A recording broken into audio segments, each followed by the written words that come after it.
Swishes, Hits, Kicks, podcast episode 1. Here we go. My name is Richard Carrion. I'm the host of this show.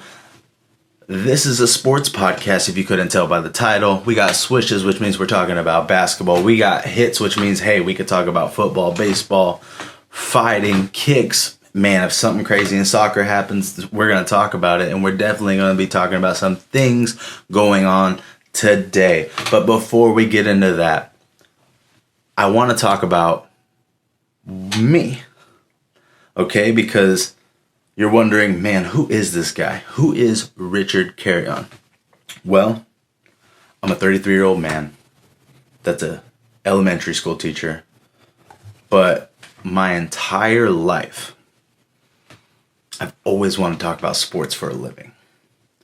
Now, is this my living? Maybe not yet. But I figured, you know what, man? I've dilly-dalled. You like that? It's a little off, but it's okay. In some podcasts before, but I've always wanted to do a sports show.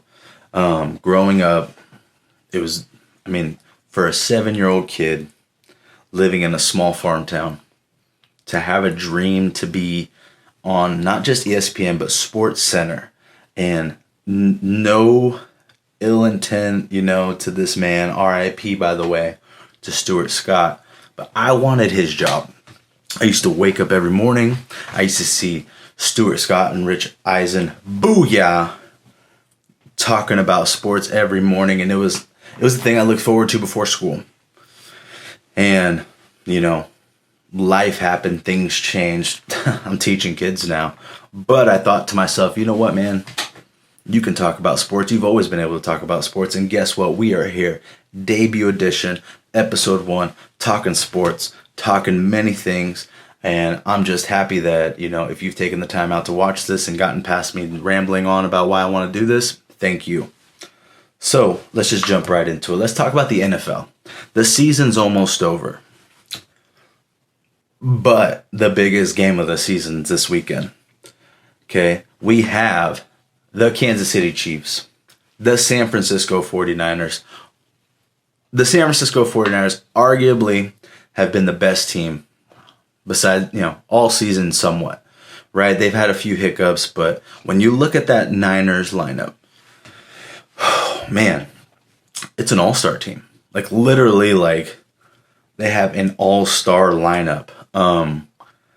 And all year long, I personally have felt like they're a favorite. I'm from California.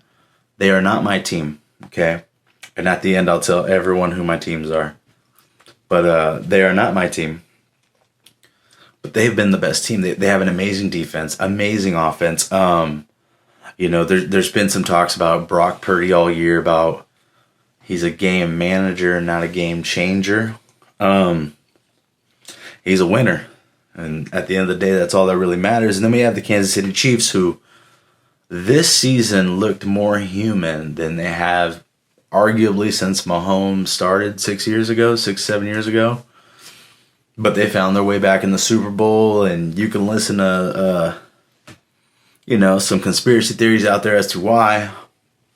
But this season for them has been marred by Taylor Swift. And I don't mean that in a bad way. She's the biggest star, arguably, in the world, right? The Swifties are everywhere. Shoot, I have students that are Swifties.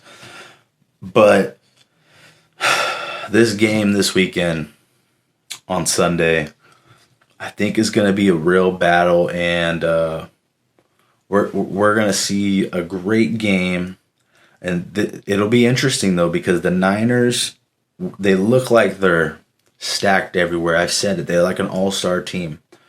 But their biggest strength, I believe, goes right into the Chiefs' biggest strength. The Chiefs, I think, for the first time in 6 to 7 years, arguably since Mahomes has been there, the biggest strength for the Chiefs is the defense. Their defense has won them most games this season. Patrick Mahomes is still Patrick Mahomes. He knows how to win. Obviously, this is his 4th Super Bowl. In this short time, there's already GOAT talk about Patrick Mahomes, which I want to say is early because, he hasn't even played 8 seasons yet. But I mean, how can you deny it, right? If they win this year, like, I'm not saying he's the GOAT. Obviously, it's Tom Brady, but man, if he wins like 5 Super Bowls before 10 seasons, like, we're gonna have to really like have a deep talk. And some Niner fans will be mad because they're already putting him over Joe Montana, which is wild take, right? But this season, the Chiefs, they've looked a little mortal. Travis Kelce, who, huge podcast, right? Him and his brother. He personally has looked not as amazing as normal. But, since the playoffs have started, my man's been doing amazing. And then with the Niners, their biggest key for them has been their offense. Their offense has won them most games. They have the best offensive player in the league, Christian McCaffrey. I'll get into it a little later. Offensive player of the year. They got Debo. They got Kittle. Man, I know I'm forgetting some names. They got Trent Williams on the line. And I think, I know they always say, like, you can replace Purdy and put someone else in there, but I don't know if you can. He's winning for a reason. Their defense is still stacked. But their defense is giving up points this season. So I think we're in for an incredible game. Prediction. I think Patrick Mahomes will be the best player on the field. But the Niners, I think, are going to win. I think the Niners will end up winning. If I give a score, it's going to be 31-20. 24. I think the Niners are going to pull it off, though, and that's going to make a lot of fans happy that I know, because I'm not a Niners fan. You'll hear later I'm kind of the opposite of a Niners fan. But you're going to notice in this podcast, I'm not a hater. And I know that sounds super weird to just shout out, but I respect greatness. I give it its props. I give it its flowers, however you want to say it. And if you're good, you're good, right? I'm very big on that. You're good, you're good. And they are good. They are arguably, they're the best. They've kind of been the best all season. The Ravens had their number, but I think they would have figured it out against the Ravens too. So yeah, Niners, I think, are going to win the Super Bowl. Let's go over some of the awards that went out recently. We mentioned earlier, Christian McCaffrey, Offensive Player of the Year. Yeah, he's been the best player all season, and I think that McCaffrey wins that hands down, unanimous. There isn't another player, like even the MVP. Let's go with the MVP. MVP of this season has been Lamar Jackson. I know there was a vote for Josh Allen. And he had a really good year, obviously, but I don't know. To me, it was still like a weird year for Josh Allen. Like, he had so many rushing touchdowns, but he wasn't passing like he normally did. And for the Bills, those Bills fans, that Bills Mafia, I don't know. I feel like the door's closing on Josh Allen. So they're going to have to figure something out here very soon. Defensive Player of the Year. And I said that I'll tell you at the end who my favorite teams are. But I guess I'm going to let a little bit of the cat out of the bag right now when it comes for this because, Myles Garrett won. Myles Garrett's amazing. He's a monster, man. And I've seen a lot of pundits out there talk about, there's other players that have better stats. Myles Garrett commands the three men to hold him almost every play. I know a lot of people wanted TJ Watt, more sacks, but I don't think he commands the presence Garrett did. Micah Parsons was also on that list of possible candidates. I think he kind of faltered this season. The guy I would argue that deserved, and he got no first votes, number one pick votes to be the player of the year, which blows my mind. And you're gonna find out my fandom for football right now. Who my team is Max Crosby. Shout outs to the Rush Podcast. Mad Max, man. You line up everyone's stats, and he's right there with everyone and beating them in a lot, and played the most snaps, by the way. I could argue Max Crosby for sure, at least deserves some recognition to be in that Defensive Player of the Year category. Let's go rookies. Offensive and defensive both went to the Texans. C.J. Stroud and Will Anderson Jr. Will Anderson Jr. had about 7 sacks this year. Missed a couple of games, but he was kicking butt all year. And C.J. Stroud, you could argue, man, it's been the best quarterback in years. I know Trevor Lawrence gets a lot of love, and I don't dislike him, but what C.J. Stroud did, he did it quicker than Lawrence. C.J. Stroud,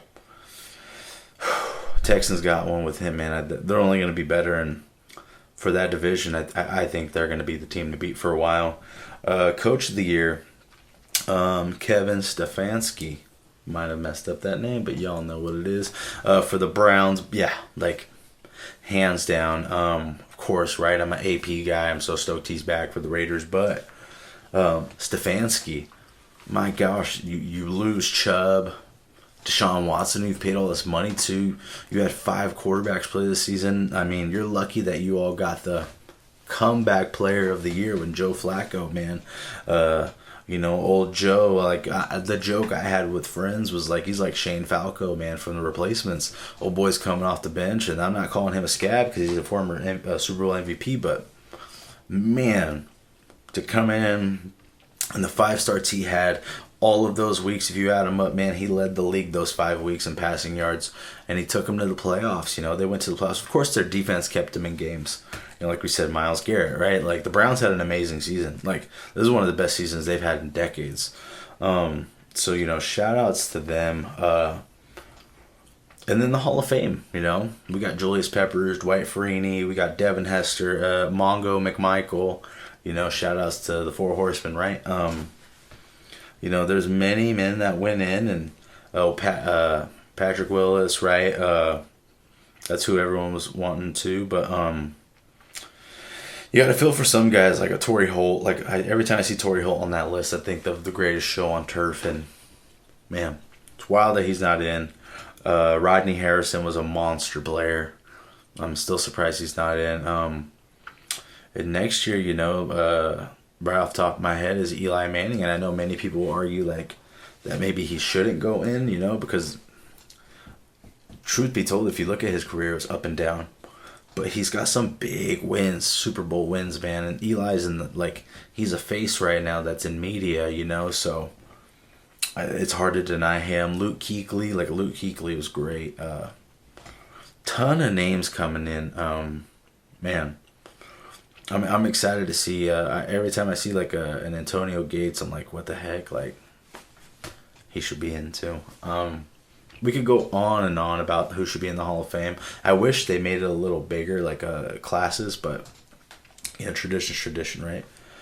And let's get to the swishes. NBA. We're talking trade deadline. Let's go to the losers. Let's start low, and then we'll work our way up. I have a team I'm super into for basketball too, but we'll talk a little later about that. Honestly, I'll probably get into it here in a second because we're talking Pacific Division. Hint. Losers, I'd say, of that trade deadline, I picked 2 teams, the Lakers and the Warriors. Lakers because you have 2 of the best players in the world. LeBron James is, almost 40 years old, and the man's still doing amazing work night in, night out. Anthony Davis, when healthy, is one of the best players by far in the world. And they're still, might not make the playoffs, right? How wild is that a team like that still might not make the playoffs? I don't know how they didn't go out and get someone to help them with some shooting, some threes, right? They really need all that help. And I'm not a Laker fan, so it's helping out my team by them struggling, but I feel because, LeBron James, is the greatest scorer of all time, and he has an argument to be the greatest player of all time. Do I think he is? No. I mean, if he won more championships, there's obviously a conversation there. There already is, for most media, but how are you not going to help him out, right? When, his career's going down. Not in a bad way, but, I mean, gosh, he should at least be contending. And then this other one will hurt people I know's feelings, is the Warriors. Man. The Warriors, I am so surprised that they weren't willing to deal Klay Thompson. I know it's going to hurt a lot of their fans, but Klay Thompson, man. I actually, he's weirdly to say, but he's my favorite member of the Warriors if I had to pick a player. But he's been on the downside. He's been on the real downside, and just like LeBron, I think Curry's in that stage where he wants to contend, he wants to win. And I'm not saying he's leaving the Warriors, but he needs help, and I don't think Klay's helping. I think this is probably the worst year he's ever had, probably so far. But injuries don't count, right?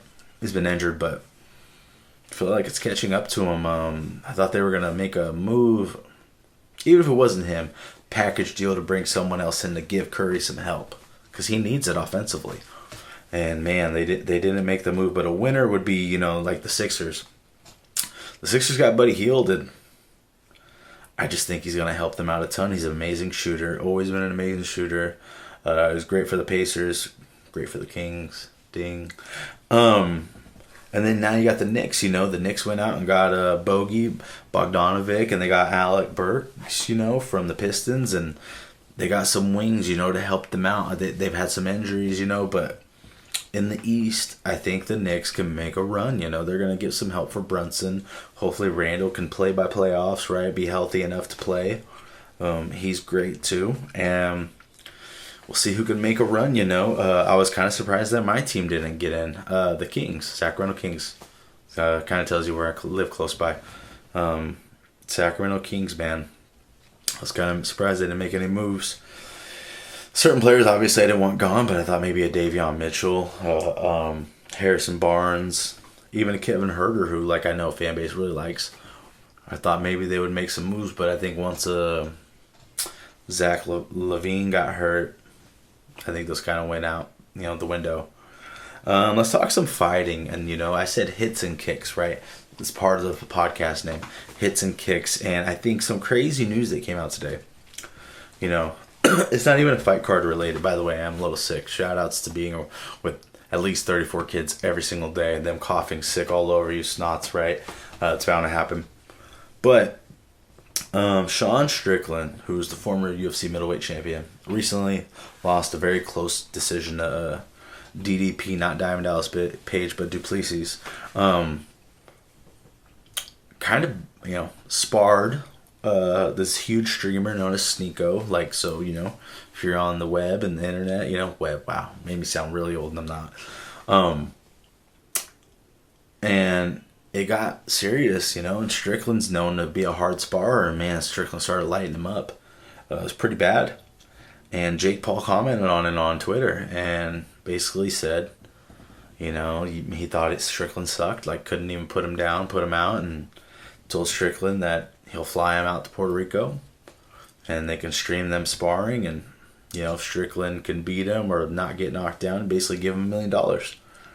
And if Strickland does get dropped or knocked out or whatever, he has to put a better tattoo, which I believe is, some company for Jake Paul. Sean Strickland, man, went off online. Sean Strickland is a wild boy. Wild boy. Said some crazy things, man. Crazy things, which, personally, I think that he has to worry about that when dealing with a guy like Jake Paul. Logan and Dylan Dennis, when they had their thing, Dylan Dennis got wild, talking about his fiance. His fiance sued him. Logan kind of bagged it and said it wasn't on him, but let's be honest here. Come on, brother. That's your lady. You have a say in that. So who knows, man? Sean's got to watch out what he says. Could get him some trouble. Sean Strickland don't care, man. If anyone knows Sean Strickland could care less. Let's talk some more UFC.